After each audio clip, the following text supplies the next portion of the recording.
Hey guys, welcome back to Genis-Vell Custom. So we're going to try something new with this video. I'm going to ramble on for about 5 minutes and then we're going to get straight into the video. And the whole idea is I want to do a fast video of just beginning to end with music, and then like in the beginning of the video is kind of like I explain what I'm going to do and then just run with it. Because I want to see if you guys in the comments like these type of videos, because I know there's a couple collectors out there who like collecting statues. They want to see the beginning to the end, but they don't care about what paints I'm using. They don't care about the technique and all that stuff. They just want to see the beginning to the end with some music and then go on with their day. So it's kind of just like, you know, just having some fun. Maybe I could do these videos every once in a while and just kind of stuff that I've already done in the past. I could do a fast video on some new and just kind of run with it. I don't know. Let me know. But anyway, how I came about this idea is I saw a video on YouTube where somebody was doing something like this. I figured maybe I could do that with statues, and of course this project came up, and I said, well, let's go with it and see what happens. So anyway, this is a Phyla-Vell Captain Marvel custom statue from the Pop Culture Shock Street Fighter Cammy. Now, I did this for myself a few years back, and right now I'm in the process of clearing out some old customs because I want to make room for some new projects I'm working on, and I need the funding and room. So this is one of the items that was on the chopping block. I went to put her on eBay, and sure enough, there were some damages to her that I never realized I did. It must have happened when I brought her to a Jersey Fest show a few years back, and then when I brought her back home, maybe in the box and shipping, maybe when I cleaned my shells, I must have nicked her a few times. So anyway, the chrome bracelets were messed up. I had some nicks on the legs. I had chips in the hair. So I said, you know what? Let me repair it. So of course, learning my lesson the hard way, and I always do this on my personal stuff rather than commissions for people or whatever. I always test on my stuff to see what happens. Of course, I learned the hard way. When I did all my repairs and I went to gloss coater with this duplicate clear, everything cleared was perfect. It was great. But then as that paint started to dry within the 20 minutes, literally everything just started cracking on the statue. All the leg cracked up here, everything cracked up here. And I was just like, oh man, this is just, it's done. I can't even salvage the paint right now. So I said, you know what? Let me throw her in acetone. I'm going to have to repaint her. So there was no choice about it. Dipped her in acetone. And of course, I knew this was going to happen. When I put her in the acetone, the way I work is I do primer on the resin, and then I do my custom work with Aves, and I do primer and Aves, primer and Aves. So you can see there's gray, and then there's Aves, and then I'll prime it again, and so on and so forth. So what happens is the acetone doesn't eat the Aves, and it doesn't eat the resin. It eats the primer. So a couple of the hair pieces came out, and then some pieces over here got messed up. And then as you can see too, the acetone eats the Tamiya putty. So you can see that little gray stuff mark right there. And then you can see some on the legs. That's putty that I had to fill up some nicks here because I must have used the putty back in the day, and the acetone ate that up. But it's fine now. We're pretty much at the point where I just got to do some more stuff to the hair, and then pretty much should be ready to be painted. Of course, I stylize the hair a little bit more now compared to the old one, and then when I'm ready to do the video, I'll do the before and then what she looks like now, because I think I've gotten way better with hair compared to what I used to do. So kind of just spruce her up a little bit. And then I'll throw her up on eBay when I'm done so I can fund some other projects. And some of these other projects will make for some good videos too down the line. So anyway, the whole idea is when I'm ready to do a video like this, I could kind of explain the chemicals I'm using in the beginning. And then I could get to the fast video and just run with it with some cool music and just have some fun. So anyway, what I'm going to do is I'm going to start off with the bracelets. And the bracelets is, I get her all primed up. And then I'm going to do sealer primer. Then gloss paint on the bracelets, whether it's white or black, whichever I got over there. I don't know what I have left. And then I'm going to use the Alclad Chrome. Now, this is the Alclad Chrome. I'll get it really nice and shiny and chromed out. And then what I have to do is I have to aqua clear it. This is the aqua clear, but it comes in this bottle. But the original bottle I had for the first bottle broke on me, so I had to salvage what I had left.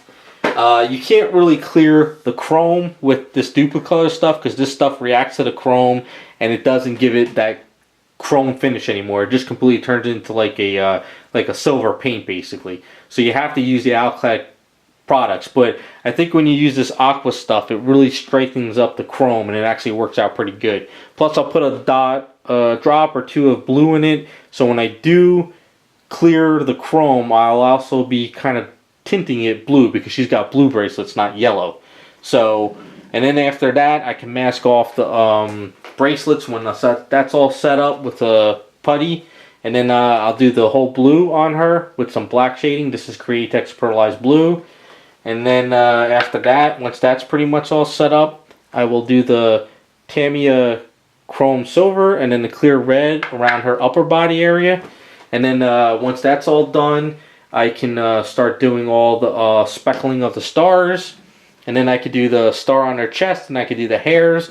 And then finish off with the black base, and then she's ready to go. So, like I said, we get it all out in the beginning of the video. If people don't want to hear that stuff, they could just fast forward it, and then we could just watch the whole video of, say, so I think maybe it'll be a new series. I think it'll be kind of fun every once in a while when I get an item that I've already done a video on in the past. I'm doing a second one, or I'm doing another repaint. Maybe I could just make fast videos here and there just to kind of have some fun. This way I could get stuff on the channel, and I could cater to a different type of audience and, you know, just go from there.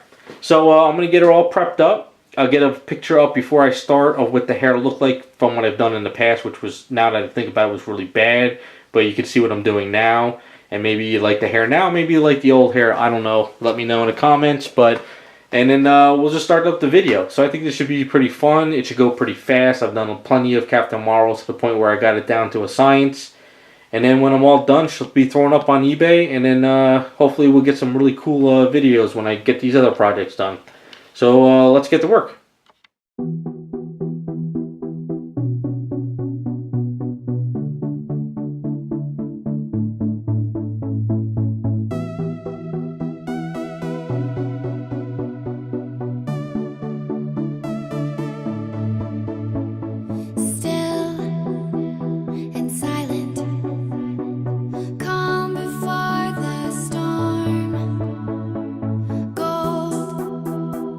Diamond.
Okay guys, so she's all done. Now before we got to this part of the video, you can see how I did the hair from the old version compared to the new version. And like I always tell people, if you if you're getting into the hobby and you're working on these items and you're going to keep doing it over and over within a couple years, one of your first items, you put it on your shelf, come back to it, and you can kind of see what you've done bad, how your skills improved, and maybe you want to go back to that older item and checking it out. But like I really like to try the new hairstyles and really trying to work out A's on hair, so I think I'm getting better and better. Still not the best, but it's a lot of fun and trying new things. So we're getting a little bit closer, show you everything that's going on. So I tried a little bit something different with the face on this one, and of course now the paint up is a little bit different compared to the way she used to be in some of the older paints of Captain Marvels I've done. I used to use Future 4 polish, but that stuff is now Pledge owns it, and I think Pledge changed the formula. They said they didn't, but it's not working like it used to. So I actually like this card paint better anyway now, because you get a really nice high gloss. It's really tough, and it's really durable compared to the floor polish, because I mean this stuff is like a card paint, so it works out even better. And the reason why I paint her up this way is because I like the way this paint works when you turn her. Now, you could force Captain Marvel paint out where it's like, a really hard black in here and a really hard, black around there. And then you could go in with your paintbrush and you could do like the star speckles in there. But I feel that's forced. I'm not really a fan of that. I've tried it in the past. I didn't like it. I like the idea of, just having random speckles all over the statue and a high gloss, because this way when you turn it, you start to see the stars pop in the darker areas, and then the light kind of blocks out, these areas. So it's kind of fun this way. I don't know, I have a lot more fun. I kind of like my paint up for Captain Marvel to be this way, but you can kind of see it in the face too as you turn her, and then it catches the light, so the light kind of blocks out some of those star speckles. So it's just a lot more fun. Of course, I did the blue first, gloss coated it. I did the red, gloss coated it, and then I did the speckles, and then I did another gloss coating. So there's a lot of layers of gloss coat on her, and it kind of helps out with the whole look of it, And there you go. That's just a Phyla-Vell repainted, a custom I did a few years back. Brought it back to life, changed up the hair a little bit, and just trying something different. So hopefully you like the way she came out. Thanks for watching, and we'll be back with some more videos.